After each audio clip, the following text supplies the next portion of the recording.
Alors cette vidéo, premièrement avant de commencer, j'aimerais dire que c'est pas pour polémiquer. Franchement, à voir déjà les titres, tu croirais que c'est pour polémiquer. Mais en vrai de vrai, je rencontre une histoire qui est vraie et c'est une réalité. Peut-être qu'en l'entendant, tu comprendras la voix de Dieu qui te fait comprendre l'unité que Dieu veut dans cette génération. Aujourd'hui, dans le milieu chrétien, mais aussi en RDC, il y a une réalité qu'on appelle des fois vulgairement par plusieurs personnes les camps. C'est-à-dire qu'il y a des gens qui sont de tels camps, de tels regroupements. Il y a ces regroupements qu'on appelle AD. On appelle ça AD, c'est-à-dire des assemblées de Dieu. Il y a certaines églises qui sont sous ces regroupements de l'AD là. Et il y a beaucoup de règles et des principes établis. En vrai de vrai, deux personnes peuvent s'entendre, mais par rapport au regroupement, tel ne peut pas exercer ici, tel ne peut pas exercer ici. En vrai de vrai, ça bloque comme la grâce il y a ici d'être transféré là-bas. Et c'est par là que je parle de l'histoire du prophète Joël Francis Tatou et le pasteur Atoms. Parce que c'est comme deux acteurs dans cette génération, surtout dans la francophonie, mais aussi en RDC. Le pasteur Atoms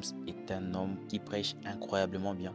Le problème qu'on a aujourd'hui, on est rempli de frères et sœurs qui viennent à l'église. On ne se pose même pas la question à quel moment ils ont été remplis du Saint-Esprit. On n'en parle plus. Ça doit arriver à chacun comme il faut. Comment vous pouvez être après la Pentecôte, dimanche après dimanche, 4 mois, 6 mois, 10 mois, 20 mois, 3 ans, 4 ans, 10 ans, ce frère est toujours là. Il ne parle jamais de son expérience avec le Saint-Esprit. Il y a des gens à l'église qui pensent que le Saint-Esprit c'est irrationnel. Et s'il veut croire en Dieu de façon un peu plus équilibrée, il ne doit pas toucher le sujet concernant le Saint-Esprit. Comment voulez-vous être prophète sans l'esprit de prophète? Mais au-delà de ça, il a un ministère des chants qui est aussi incroyable et qui impacte plusieurs personnes. On connaît très bien l'histoire et même avec la chanson de son premier album, Le Culte, qui a vraiment impacté la RDC d'une manière incroyable. Mais aussi de l'autre côté, le prophète Joël Francis Tatou. On connaît très bien le ministère du prophète Joël Francis. Ça impacte les gens incroyablement. Bien évidemment, il y a toujours des gens qui font des controverses, mais on passe au-delà de ça parce que ça bénit plusieurs personnes. Mais on les a déjà vus ensemble à l'église Philadelphie. En vrai de vrai, si on doit raconter l'histoire, les deux viennent de l'église Philadelphie entre guillemets. Le prophète Joël Francis a commencé vraiment l'église Philadelphie avec le pasteur Roland Dallot. Et de la même manière, le pasteur Atom aussi. Et même aujourd'hui, le pasteur Atoms, il est toujours de Philadelphie, etc. Et les deux faisaient même des podcasts, franchement, des prédications, ça passait en ligne. Ils étaient vraiment dans l'œuvre. Le prophète Joël Francis Tatou avait son ministère qu'on appelait Marbre. Ça faisait vraiment ravage au pays. Et il invitait beaucoup le prophète ou le pasteur Atoms, si tu veux bien que je l'appelle pasteur. Mais il est aussi très prophétique. Il invitait beaucoup le pasteur Atoms. Et le pasteur Atoms venait enseigner sur l'adoration. Franchement, c'était vraiment deux personnes qui se côtoyaient, entre guillemets. Le réveil arrive quand quelqu'un a déjà été réveillé. L'adoration change à l'église quand quelqu'un a déjà adoré à cette dimension-là. Nous avons des conducteurs qui sont derrière. Mais au fur et à mesure, on ne les voyait plus ensemble.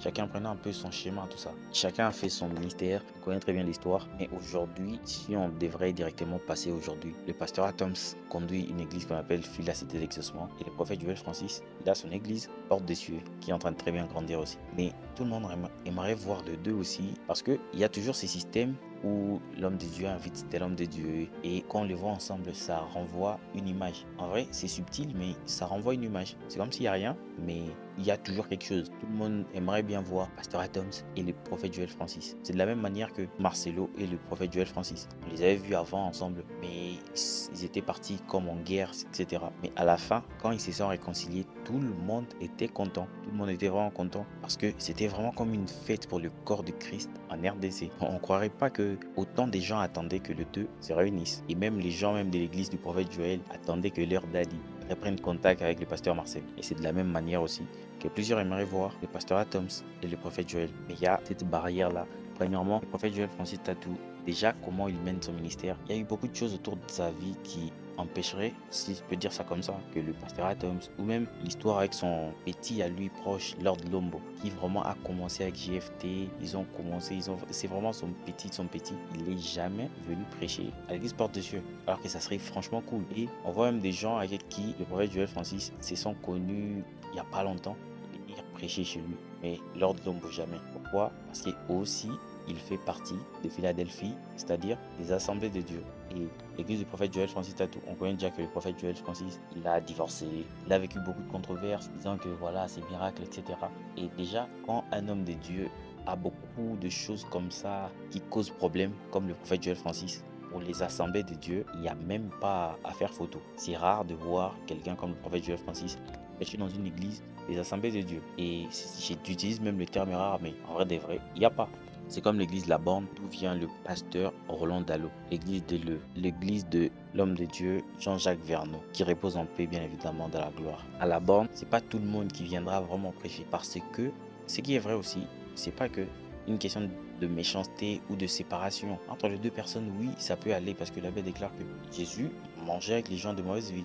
C'est pas vraiment quelque chose d'en dehors, mais c'est plus quelque chose d'interne entre les églises et les assemblées et les règles des églises en fait. Parce que tu ne verras pas quelqu'un qui, par exemple, a divorcé, venir prêcher à l'église La Borne. C'est impossible parce qu'il y a aussi cet aspect-là où il faut juger le profil de la personne qui viendra prêcher parce que au bout d'un moment, l'évangile qui est prêché, c'est l'esprit qui est derrière. Franchement, je comprends déjà leur théorie, c'est pas une mauvaise théorie. Mais moi, ce que j'ai dit dans tout ça, c'est que le témoignage de l'esprit est plus que toutes nos règles qui feront en sorte qu'on ne tombe pas dans des pièges. Bien évidemment, c'est bien de placer des règles parce que au bout d'un moment, on va pas prendre tout le monde. Et c'est pas à tout moment que on consultera Dieu d'une certaine manière. C'est bien de mettre déjà que telle personne a fait telle chose, c'est pas possible qu'il fasse ça. Franchement, les règles doivent être connues et ça aide même l'Église à se conformer dans la parole de Dieu sous des règles. C'est comme la majorité des personnes au Congo, on appelle les binzambi, les églises qui ont devant comme le combat spirituel, l'église qui est centrée que sur les miracles, que sur Dieu va vous donner, Dieu va vous élever. Franchement, tous ces messages de prospérité, on connaît très bien la personne qui a amené vraiment ces messages de prospérité en RDC, l'homme de Dieu, Conodon, Papa Coutinho. Aux églises des assemblées de Dieu, ça sera vraiment très dur de voir une personne avec des messages comme ça. Tu vois, combat spirituel, vas-y, lève la chair, tape-le par terre parce que tu tapes le diable en esprit. Tu vois, franchement, j'ai dit ça pour rigoler, mais vous comprenez un peu le sens. Où on brûle le feu à tout moment, tu vois. Tout ça, c'est comme l'apôtre Paul dit que si ça ne bloque pas l'évangile, ça n'a aucun lieu de créer des problèmes entre deux personnes. Et toutes ces choses, ça crée comme une division dans le corps du Christ. C'est subtil, c'est pas méchant dans le fond parce que les deux personnes sont en bonne relation. Les deux personnes sont en bonne relation, mais ça crée comme une division dans le corps du Christ. Et on sait très bien que le pasteur Adams n'a aucun problème avec le prophète Joël. On sait que le prophète Joël, d'ailleurs plusieurs fois, il chante les chansons du pasteur Adams, il les cite dans ses prédications, ça se voit qu'il l'aime beaucoup. Mais il y a comme cette division-là de loin ou de près qui cause cet écart. Mais je crois que par la grâce de Dieu, Dieu prévoit quelque chose qui briserait cela. C'est de la même manière que le prophète Joël Francis s'est réuni avec le pasteur Marcelo et enfin avec la famille ICC. Et aujourd'hui, on voit qu'il y a réunion entre les apôtres, les prophètes. Franchement, c'était une guerre il y a longtemps. Ils se sont réunis en fait. Et je crois que franchement, il y aura quelque chose qui se fera. Au-delà de toutes ces règles, il y a le Saint-Esprit qui convaincra peut-être quelqu'un ou peut-être pas. Parce qu'au final, même s'ils ne sont pas sur la même chair, chacun prêche l'évangile, chacun est en train de bénir les autres. Et aussi avec les réseaux sociaux, il n'y a plus de barrières en vrai de vrai. Parce que l'amour doit primer au-dessus de toutes ces choses-là. C'est pour ça que je fais cette vidéo. Let's go.